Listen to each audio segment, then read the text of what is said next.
Bonsoir à tous et bienvenue dans ce nouveau numéro d'Accès Direct, votre émission d'information et de rencontres avec ceux qui font l'actualité en Savoie-Mont-Blanc. Nous sommes le jeudi 21 mars 2019 et voici le programme du soir.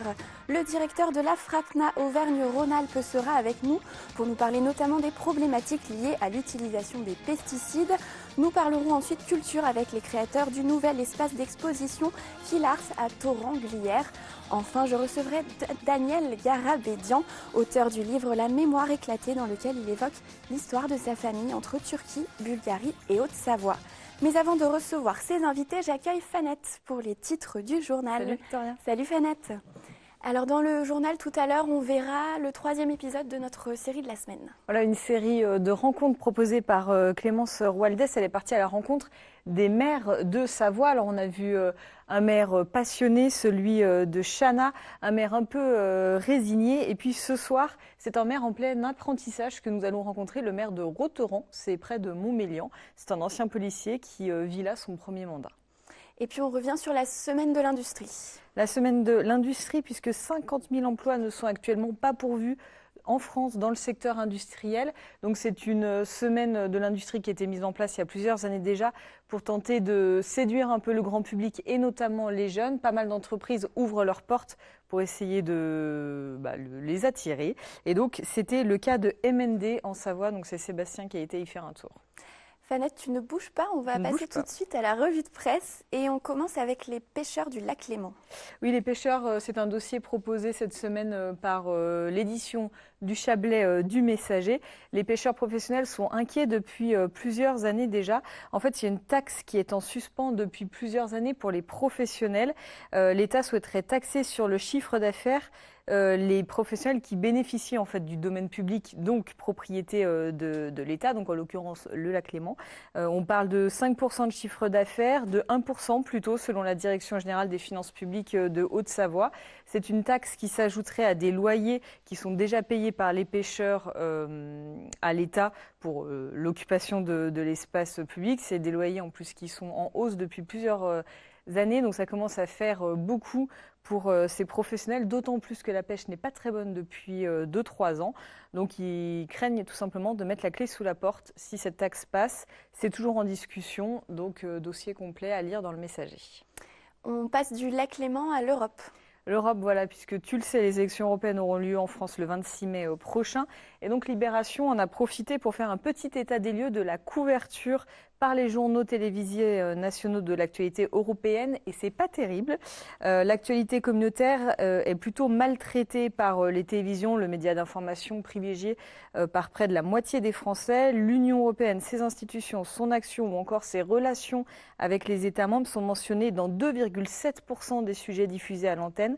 Ça fait 4 sujets sur 200 sujets diffusés, donc c'est très peu. Et c'est une situation assez franco-française à Bruxelles, qui est la capitale de l'Union européenne. Sur 1000 journalistes accrédités, TF1 n'a aucun correspondant salarié, ni Arte ni Canal+, France 2 en a un, France 3 en a un. Les chaînes d'infos continues, hormis Euronews, n'en ont pas non plus. En revanche, à titre comparatif, la première chaîne allemande ARD vient, elle, de construire un immeuble carrément à Bruxelles, puisqu'ils ont 20 correspondants localisés tout le temps là-bas. Et la BBC a son principal bureau étranger à Bruxelles. Donc encore un peu de chemin à faire. Et puis toi, on va s'intéresser au financement participatif avec une initiative plutôt originale. Oui, ils étaient venus d'ailleurs sur ce canapé en parler, je crois. Ah, peut-être. Alors, en tout cas, c'est une information reprise par France 3 Auvergne-Rhône-Alpes. Ce sont des vignerons savoyards qui tentent de sauver 50 hectares de vignes. Ils ont donc lancé un financement participatif. Il y a 3 mois de cela, ils ont créé les Vignes des Alpes. C'est une SIC, alors une société coopérative d'intérêt collectif. Et en fait, pour 500 €, on peut devenir propriétaire de vignes. L'objectif des vignerons à l'origine de cette SIC, c'est de relancer la production de vin en Chautagne et dans la région d'Apremont en Savoie. Ils n'étaient plus en mesure en fait d'exploiter ces terres. Ils ont donc lancé ce projet. L'idée, c'est que des personnes comme toi et moi, Fanette, puissent investir en fait pour que ces vignerons aient les moyens d'acheter des terres ou d'exploiter des terres qu'ils possèdent déjà, de continuer à les exploiter en tout cas. Donc tout le monde peut investir, pas besoin d'être du métier. À la clé, des bouteilles de vin. Et les vignerons espèrent atteindre 2000 sociétaires et récolter plus d'1 million d'euros pour sauver ce patrimoine. On prendra des nouvelles. Et puis, en parlant de nouvelles, grosse nuit chargée pour Nordal-Lelandais et l'institution judiciaire. C'est un article de 20 minutes qui revient sur la reconstitution qui a eu lieu cette nuit donc à Chambéry. Il s'agissait pour les enquêteurs de comprendre ce qu'il s'est passé la nuit où le caporal Noyer a disparu. On reparle évidemment de l'affaire Nordal-Lelandais. Il a été extrait de sa cellule pour cette reconstitution qui avait lieu d'abord en plein centre de Chambéry. L'idée était donc de retracer son parcours dans la nuit du 11 au 12 avril 2017. Les policiers et les gendarmes étaient mobilisés cette nuit. On rappelle que Nordal-Lelandais aurait pris en stop le caporal Noyer cette nuit-là, au moment où il sortait de boîte de nuit. La reconstitution a ensuite mené les enquêteurs jusqu'à Saint-Baldoff, un village voisin. C'est là que le véhicule de Nordal-Lelandais avait disparu des caméras de surveillance. Et la reconstitution a pris fin ce matin au col du Maroca, là où les ossements d'Arthur Noyer avaient été retrouvés. Pour rappel, Nordal-Lelandais avait avoué s'être battu avec la victime avant qu'il ne fasse une chute mortelle. Il est donc toujours mis en examen pour assassinat du jeune caporal de 23 ans et il est aussi mis en examen pour meurtre dans l'affaire Maëlys, donc affaire toujours à suivre. Merci Fanette, on te retrouve tout à l'heure pour le rappel des titres. On poursuit l'émission avec notre rubrique Dans l'actu et j'accueille pour cela mon premier invité. Bonsoir et bienvenue sur le plateau d'Accès Direct. Éric Ferraille, vous êtes le président de France Nature Environnement en Auvergne-Rhône-Alpes. C'est donc l'antenne régionale de la Fédération française des associations de protection de la nature et de l'environnement. Dans les pays de Savoie, on vous connaissait peut-être plus sous le nom de FRAPNA. Ce soir, en tout cas, vous êtes avec nous pour parler notamment des pesticides, des problèmes qu'ils causent. Mais avant d'en parler, est-ce qu'on peut revenir sur le rôle de la FNE, de France Nature Environnement, à l'échelle d'Auvergne-Rhône-Alpes? Quelles sont vos actions? Alors oui, merci de m'avoir invité et merci de me permettre d'expliquer notre changement de nom. Donc FNE Auvergne-Rhône-Alpes, c'est rien moins que la FRAPNA, mais plus grande, sur 12 départements au lieu de 8. Et puis aussi, on l'espère, plus performante, plus ouverte, puisque nous avons pour ambition donc d'attirer de nouvelles associations vers nous, pas seulement les ex-FRAPNA départementales, qui sont en train toutes de s'appeler FNE, ici en Savoie et en Haute-Savoie, elles s'appellent FNE Savoie et FNE Haute-Savoie, ce sont les anciennes FRAPNA. Et nous espérons donc grandir un peu et nous adjoindre les compétences d'autres associations spécialisées, comme par exemple le CERA, qui est Santé Environnement Rhône-Alpes, pour les questions santé-environnement, ou des associations spécialisées en montagne, comme nos amis de Montel-Walderness ou de la CIPRA, desquels nous sommes depuis toujours très proches. Alors les actions spécifiques de France Nature Environnement Auvergne-Rhône-Alpes, il y a 3 axes. Il y a l'axe d'éducation à l'environnement que tout le monde connaît, nos animations célébrissimes dans toutes les écoles de la région. Il y a peu d'enfants qui y ont échappé. Nous avons aussi notre axe dit pompeusement d'expertise, c'est-à-dire la représentation de la sensibilité environnementale de la population. C'est un peu pompeux, mais c'est à ce titre que nous sommes agréés et à ce titre que nous siégeons dans les commissions. Alors c'est un vrai travail, ça fait 2000 réunions par an et ça fait rien que pour Ancienne Rhône-Alpes et ça fait 300 avis écrits par an et c'est juste pour ça qu'on a besoin de salariés et d'un peu d'aide des pouvoirs publics pour émettre des avis pertinents et pouvoir contrebalancer les avis des lobbyistes qui, eux, sont payés par leurs firmes, par les institutions et sont beaucoup plus nombreux que nous. Ça, c'est un point capital sur lequel je voudrais insister. Et puis, un rôle de contre-pouvoir, celui que l'on met toujours en exergue, voilà, quand de temps à autre, nous protestons devant les tribunaux sur contestons la réalisation d'un projet.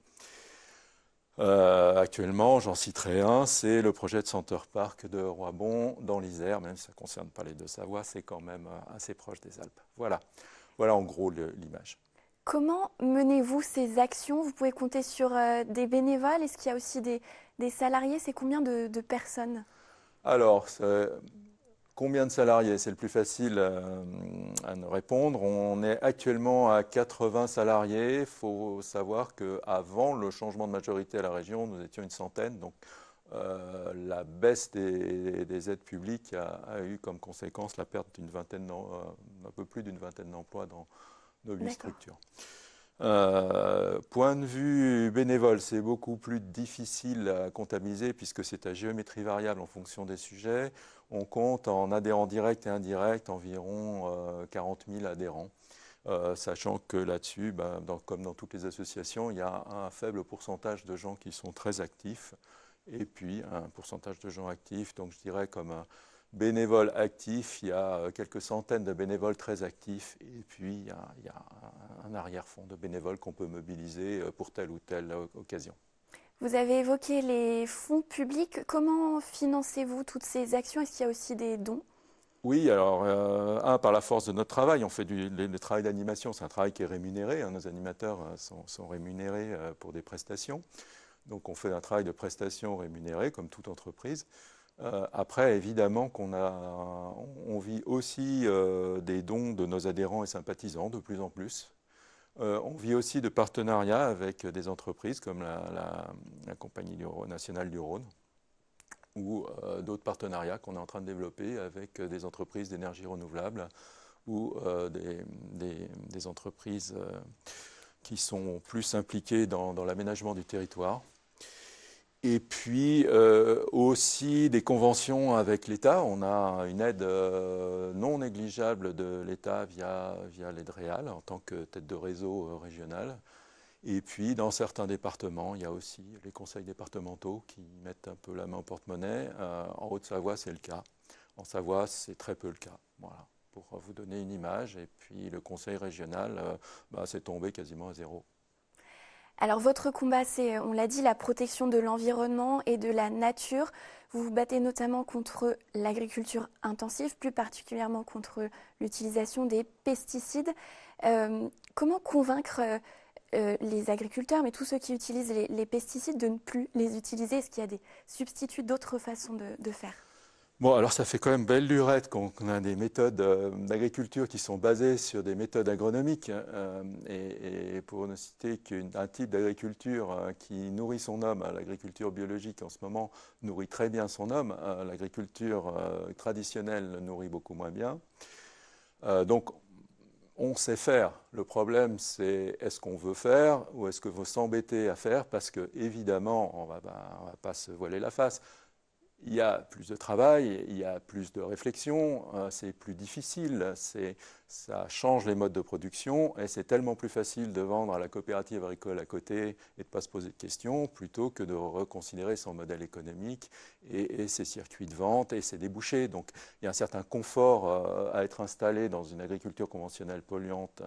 Et il y a un certain inconfort, évidemment, à changer de mode de vie. Moi, si on me demande au jour au lendemain de changer de mode de vie, je ne vais pas être très content. Et il va falloir qu'on me pousse, il va falloir que la pression sociale soit forte pour me pousser. Et puis, d'un autre côté, que je réalise les bénéfices que je peux en tirer, ne serait-ce que pour moi en termes de santé. Les agriculteurs sont quand même les premières victimes des pesticides. Il y a des maladies professionnelles qui sont reconnues. Les lymphomes non-Hodgkiniens, c'est une maladie qui est quasiment constamment mortelle. C'est reconnu, pathologie professionnelle due aux pesticides. Vous avez les maladies de Parkinson qui sont terriblement invalidantes. C'est une maladie professionnelle liée aux pesticides. Et j'en passe. Voilà. Je vous cite les deux principales, neurodégénérative et cancer. Il faudra qu'un jour quand même, les organisations agricoles et la MSA en tête informent correctement ses adhérents au lieu de jeter un voile de fumée. Vous portez un coquelicot en soutien au mouvement des coquelicots. Qu'est-ce que c'est que ce Alors, mouvement? ce mouvement des coquelicots, c'est un mouvement que nous avons initié avec quelques personnes qui se connaissaient à peine, à vrai dire, une dizaine de personnes l'été dernier. Et puis, c'est un jour, on a entendu, le téléphone a sonné, Fabrice Nicolino à l'appareil, qu'est-ce qu'on peut faire? La situation est absolument dramatique. On a perdu à peu près, en 15 ans, un tiers des oiseaux des campagnes, on a perdu 80% des insectes volants, on a des problèmes de santé, les rivières sont polluées à 90%, les nappes phréatiques sont polluées à plus de 70%.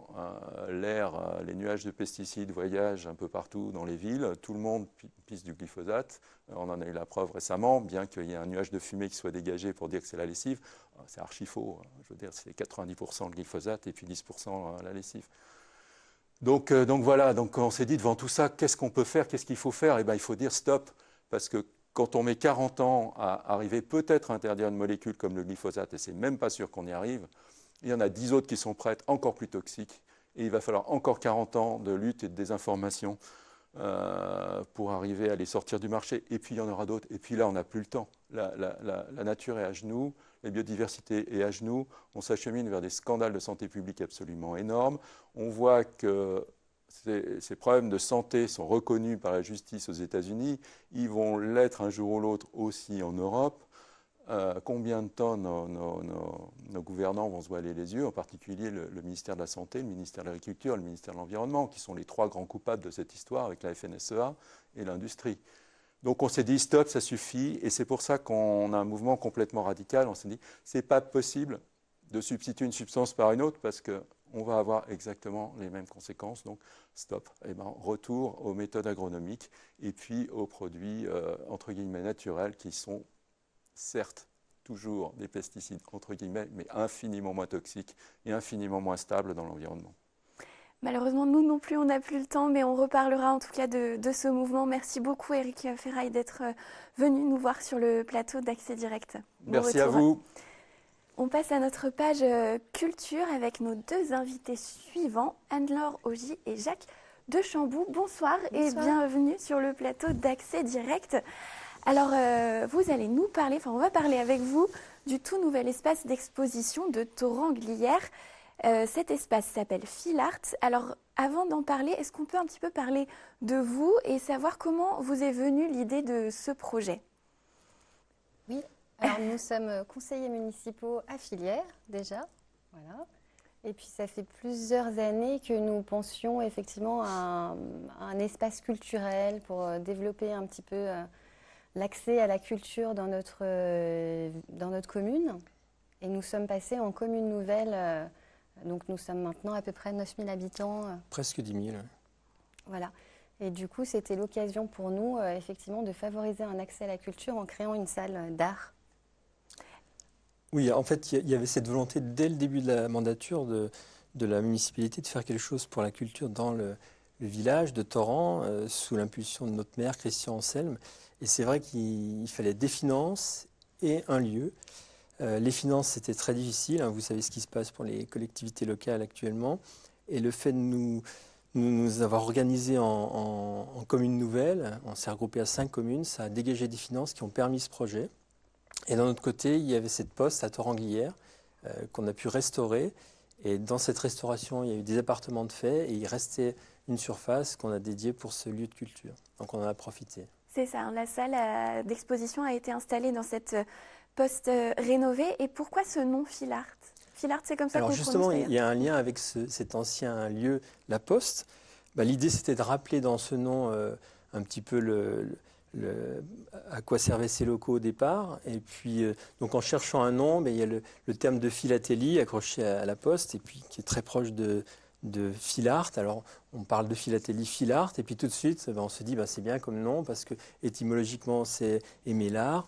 Et puis, si on va un peu plus loin, Filart, et c'est aussi le nom de notre commune, Filières, pour l'instant. Alors, c'est pas la même orthographe, mais voilà, c'est un triple jeu de mots finalement avec la poste. Un clin d'œil. Voilà, un clin d'œil, exactement. Quel type d'exposition on peut voir dans cet espace?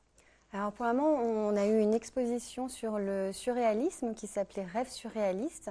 Et il y a eu donc des œuvres prêtées par des galeristes parisiens, donc généreusement prêtées le temps d'une exposition. Il y a eu des petits Dali, Max Ernst, Miro. Cette exposition a connu un grand succès. Pour nous, c'est vraiment un signe favorable puisqu'il y a eu 1500 personnes qui sont venues.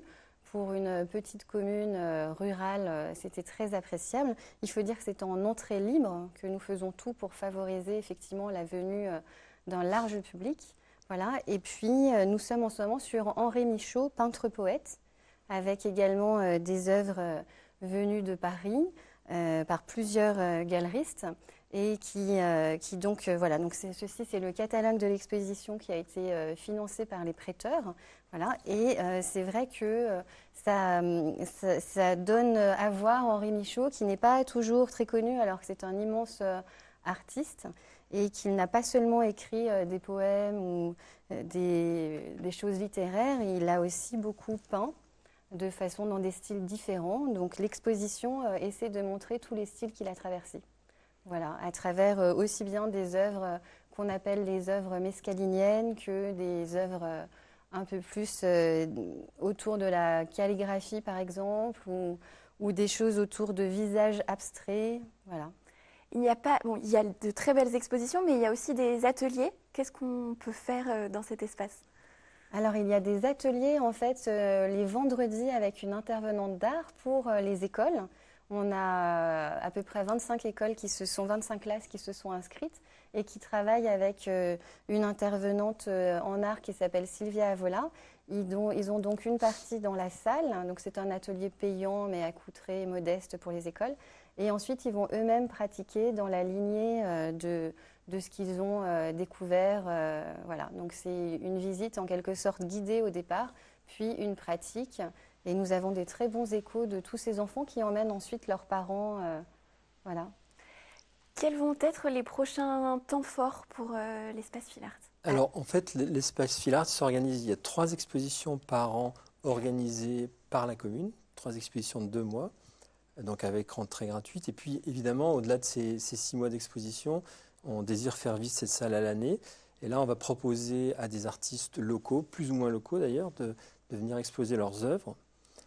Donc ça, on va mettre en route un comité de sélection des artistes. Et puis, au-delà de cette dernière exposition qui sera sur l'arbre à partir de juin, eh bien, on pourra penser à ces expositions plus locales. Et les 3 expositions, pour la première, c'est un thème qui parle d'une période de l'histoire de l'art. La deuxième, c'est un artiste, Henri Michaud actuellement.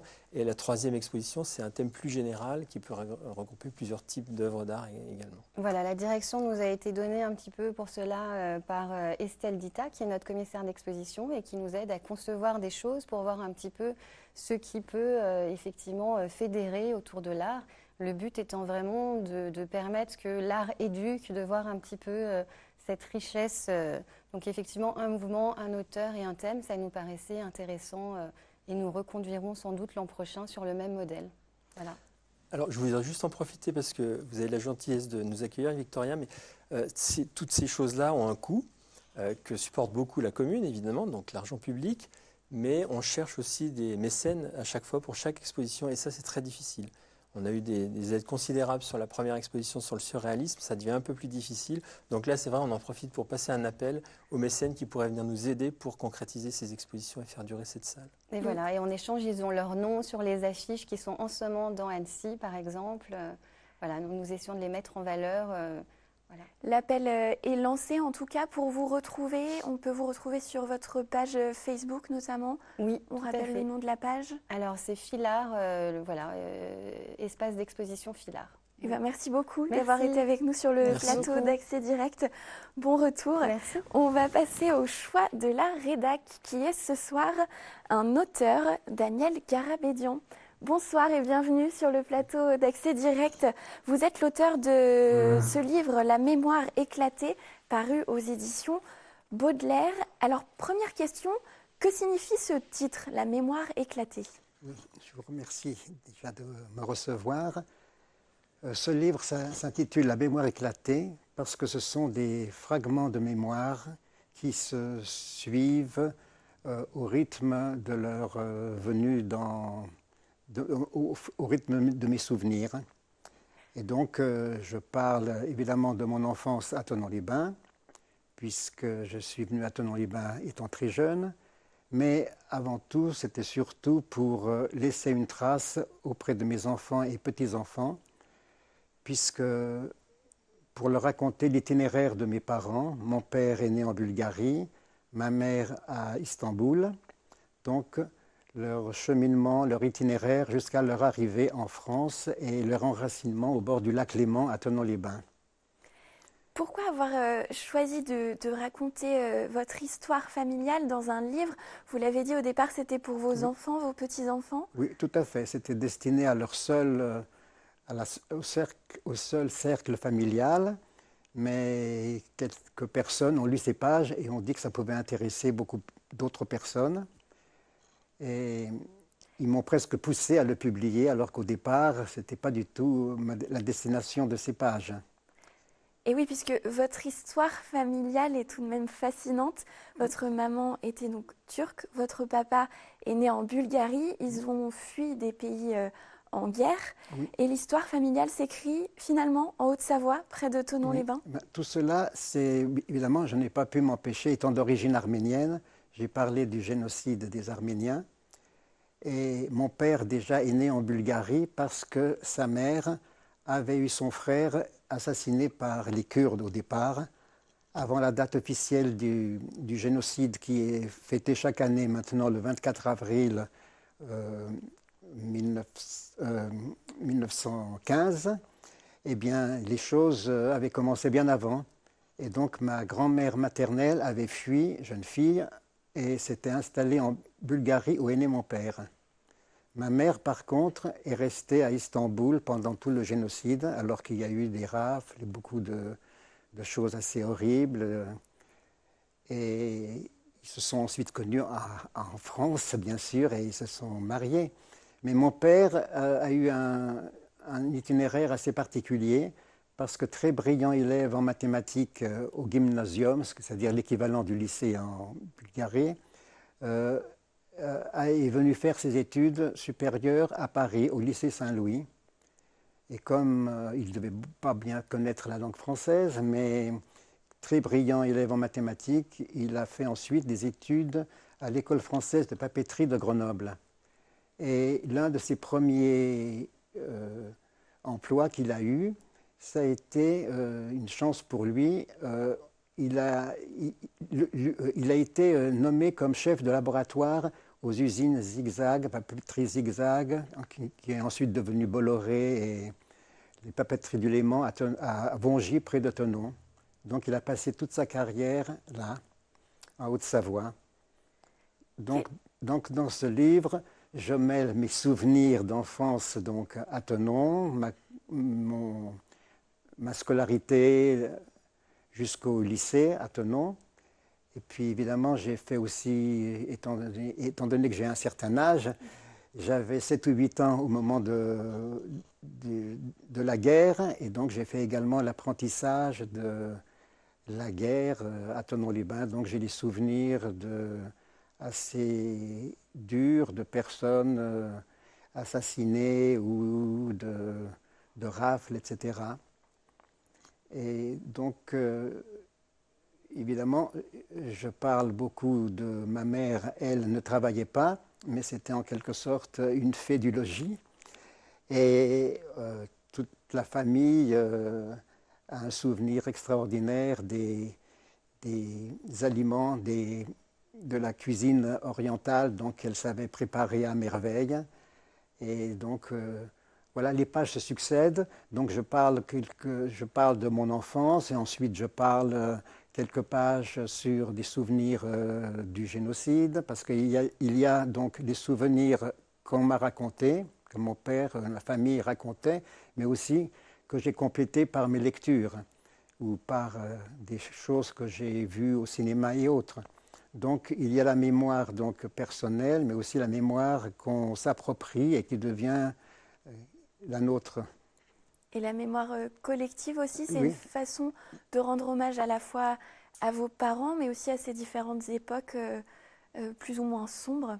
Oui, oui, bien sûr. Voilà. Alors, c'est votre première publication. Est-ce que vous allez retenter l'expérience? Je ne sais pas. Maintenant que j'ai publié ce livre, des personnes me demandent d'écrire autre chose, mais au départ, ce n'était pas mon but. J'étais avant tout réalisateur de documentaires et voilà, ce n'était pas dans mon but. Mais maintenant, j'ai peut-être quelque chose en vue, mais je ne vais pas le dire encore.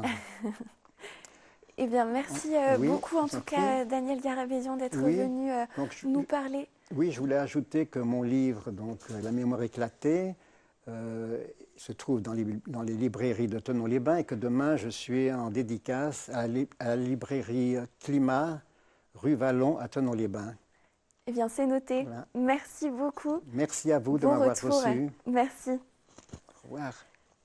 J'accueille pour terminer Fanette qui revient sur le plateau pour le rappel des titres. On parlera dans le journal des maires pour notre 3e épisode de la série de la semaine. Voilà, rencontre ce soir avec Michel Simanzik qui est le maire de Rotran. C'est un petit village près de Montmélian. C'est son premier mandat de maire et c'est le 3e épisode de notre série de la semaine consacré justement au premier édile. C'est ça. C'est ça. Et puis focus sur la semaine de l'industrie. 50 000 emplois non pourvus en France dans le secteur industriel. Donc chaque année, la semaine de l'industrie, c'est un peu l'opération séduction pour séduire le grand public, mais plus principalement les jeunes. Il y a une visite d'entreprise qui a été organisée chez MND en Savoie cette semaine. Donc Sébastien Germain a été y faire un tour. On verra tout ça dans notre journal de la rédaction. Restez avec nous, c'est juste après la pub.